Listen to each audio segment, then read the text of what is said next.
वंदे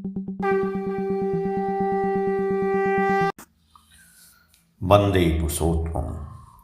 आलोचना प्रसंग भाग 2 से 12 दिसंबर सन 1941 की श्री ठाकुर जी से वार्तालाप। मन चल निज निकेतने। प्रियजन से घिरे अपने घर के कोने में भी मनुष्य का मन हर क्षण व्याकुल हो उठता है। उसे ऐसा प्रतीत होता है कि यह न उसका चिरकाल के लिए घर है और न चिर दिन का परिवेश। हजारों साथी के बीच रहते हुए भी अपने को वह अकेला अनुभव करता है। उसके दिल की बात को समझने, प्राण की क्षुधा को मिटाने एवं अंतहीन आग्रह, आकुति और प्रेम के विनिमय उसकी सत्ता को सार्थक कर देने वाला यहाँ कोई नहीं। इसलिए मनुष्य खोजता है ऐसी जगह तथा ऐसा व्यक्ति जहाँ उसकी अंतरात्मा अखंड महिमा से विकसित होकर अपने विभव वैभव में विराज कर सके, जहाँ सत्ता अपना सुसंपूर्ण सर्वांगीण आश्रय पा सके, जहाँ एक प्रेम में मिट सके सर्व प्रेम तृष्णा, जो शांत होकर भी अनंत है, जिनका केंद्र है किंतु परिधि चिर दिन के लिए सीमायित नहीं हो सकी है, अर्थात अनंत विस्तार और गंभीरता ही जिनकी स्वरूप कथा है। एक शब्द में यही कहा जा सकता है कि मनुष्य ऐसे घर तथा व्यक्ति को खोजता है जहाँ जिसमें आबद्ध होकर शुद्ध बुद्ध भक्त शाश्वत सत्ता क्षुण विपन्न और संकोच शीर्ण नहीं हो, वरन वह स्वस्थ लीलायित जीवन लेकर विश्व विवर्तन के हर ताल पर पांव बढ़ाता चल सके। 20वीं शताब्दी के मानव की आज ऐसी इच्छा बंगाल के निवृत्त केंद्र में परिपूरित हो रही है। वह केंद्र है पावना सत्संग, उसके प्राण पुरुष श्री ठाकुर अनुकूल चंद्र जी के निकट। इसीलिए जीवन कामी सभी आते हैं। उनको तथा उनके आश्रम को विश्व के लोग अपना व्यक्ति, अपना स्थान, अपना निकेतन समझते हैं। ऐसे आनंद नीड़ में सभी आज जुटकर आनंद सुधा पान कर रहे हैं। जो विश्व के भंडारी हैं वे सुधा का पात्र खोलकर बैठे हैं। जितने पिपासी प्राण आते हैं सभी हृदय की आकांक्षा निवेदन करते हैं। उनके अमृत अवदान जो पाते हैं उसे आस्वादन करके धन्य होते हैं और होते हैं परिपूर्ण। प्रश्न किया जाता है श्री ठाकुर जी से कि कहा जाता है कि जो ब्रह्मांड में है वही भांड है। इसका अर्थ क्या है? भांड में जो है उसे किस प्रकार जान सकते हैं? श्री ठाकुर जी बोले, यह बात उसी मनुष्य शरीर और ब्रह्मांड का विषय है। जो कुछ विश्व जगत में है वही मनुष्य के शरीर में केंद्रीभूत होकर रहता है। पुनश्च मनुष्य के सारे शरीर में जो कुछ है, शरीर के एक कोष में भी वही है। एक अणु का जो गठन है, विश्व ब्रह्मांड का गठन भी मूलतः वही है। जो स्थूल देख रहे हो उनमें जो कुछ सूक्ष्मतम है वही स्तर पारंपर्य में ओतप्रोत भाव से छिपा है।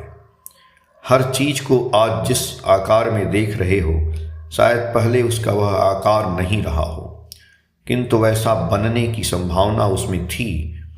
वही संभाव्यता ही प्रकृति तथा परिवेश में विवर्तित होती रही है। इसीलिए वर्तमान में अतीत की छाप सुप्त लुप्त होकर ही रहती है। एक ही बहु में विचित्र रूप से आत्म प्रकाश करता है। एक ही बहु होकर है और होकर चल रहा है। उसी एक सूत्र को पकड़कर चलना है जो बहु में रूपायित है। वह मूल वस्तु है केंद्रानुग आकर्षण। केंद्र के प्रति सक्रिय आकर्षण के बिना कोई वस्तु आत्मरक्षा नहीं कर सकती है। इस आकर्षण की पुनः एक सुसीम सीमा रेखा है। उसे अतिक्रम कर जब वह केंद्र को ही आत्मसात करना चाहती है तभी आता है विकर्षण। इस आकर्षण विकर्षण के खिंचाव और संघात के जरिए ही नूतन का आविर्भाव होता है। इस प्रकार ही सृष्टि गुणित होकर चलती है। यह उसकी लीला है। लीला का अर्थ है आलिंगन ग्रहण, देन लेन, मिलन विरह, सब कुछ खोकर सब कुछ पाना, सब कुछ पाकर भी अपना कहकर कुछ भी नहीं रहता। अर्थात कुछ भी नहीं रहता है। जे मुहूर्ते पूर्ण तुमी से मुहूर्ते किछु नाई, तुमी ताई पवित्र सदाई। अर्थात जिस क्षण तुम पूर्ण हुए उस क्षण तुम्हारा कुछ भी नहीं रहा, इसलिए तुम सदा पवित्र हो। धुरजटीदार नियोगी जी ने पूछा कि इसके वैज्ञानिक आधार को सही रूप से मैं समझ नहीं पा रहा हूँ। श्री ठाकुर जी बोले, ठहरो, दिखा रहा हूँ। कॉपी पेंसिल या कलम तुम लोगों के पास है? प्रफुल्लदा बोले, हाँ, यह लें। श्री ठाकुर ने चित्र आंक कर दिखलाया। एटम, अणु के सभी निगेटिव पोल रिचिमेरु, पॉजिटिव पोल रिजिमेरु की दिशा में आगे बढ़ने से किस प्रकार उससे द्युतीकरण क्वांटा छिटकते हुए निकलता है। पुनः उन्होंने वह भी दिखलाया कि एक कोष की रिचि मेरु रिचि मेरु की ओर आकृष्ट होने के फलस्वरूप किस प्रकार नूतन रिचि मेरु और रिजि मेरु सृष्टि होती हुई कोष विभाजन होता रहता है। श्री ठाकुर जब चित्र आंक कर समझा रहे थे उस समय सभी खड़े होकर झुक झुक कर चित्र को देख रहे थे। श्री ठाकुर दिखाने के समय बार बार पूछने लगे, समझा तो? सभी को समझाने के बाद श्री ठाकुर निश्चिंत हुए। श्री ठाकुर के चेहरे पर एक अपार तृप्ति विराज रही थी। सभी लोग अपने अपने स्थान पर जाकर बैठ गए। श्री ठाकुर प्रसन्न मुद्रा में एक गीत है, सुर से गाते हुए, जखन जे खाने जाई संगे थाके गोराई। अर्थात जब कहीं भी जाता हूँ राई राधा साथ में ही रहती है। दोनों हाथों को हिलाते हुए विस्मय की भंगिमा में यह एक विचित्र बात है। पॉजिटिव रिचि जहाँ रहेगा, निगेटिव रिचि उसके पीछे पीछे दौड़ता रहेगा। उस अवलंबन के बिना मानो वह चल ही नहीं सकता है। उसके विषय में ही मैंने कहा था कि इसे केंद्रानुग आकर्षण कहा जाता है। पॉजिटिव रिचि निगेटिव रिचि का केंद्र है। केंद्र अनुयायी बनने के सिवाय उसे टिकने का कोई दूसरा रास्ता नहीं है। इसीलिए उसी आकर्षण से उस दिशा में वह दौड़ता है। इस दौड़ धूप खींचातानी के जरिए बहुत कुछ प्रकट होती है। अनंत कोटि विश्व ब्रह्मांड ग्रह नक्षत्र तारा छिति अप तेज मरुत व्योम गाछ पत्ते पशु पक्षी मनुष्य तुम और मैं आदि कितनी चीजें, यहाँ तक कि ये फतिंगे भी होते हैं। तासु में एक फतिंगा उड़ रहा था। निस्संदेह इसका नाना पर्याय है, नाना स्तर है, नाना क्रम है। सद्गुरु को ग्रहण कर उनके निर्देशानुसार विहित भाव से साधन करने पर वे धीरे धीरे प्रस्फुटित होते हैं। सब कुछ इन आंखों से देखा जाता है, कान से सुना जाता है। ये सब प्रहेलिकाएं नहीं हैं, यह है विज्ञान।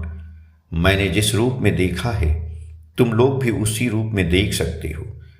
पर गुरु सर्वस्व एवं सर्वतोभाव से गुरुमुखी हुए बिना तथाकथित साधन के कसरत से यह होने को नहीं है। श्री कृष्ण ने अर्जुन से कहा था, तुम्हारा अनेक जन्म बीत चुका है, मेरे भी बहुत बीत चुके हैं। तुम में और मुझ में भेद नहीं है।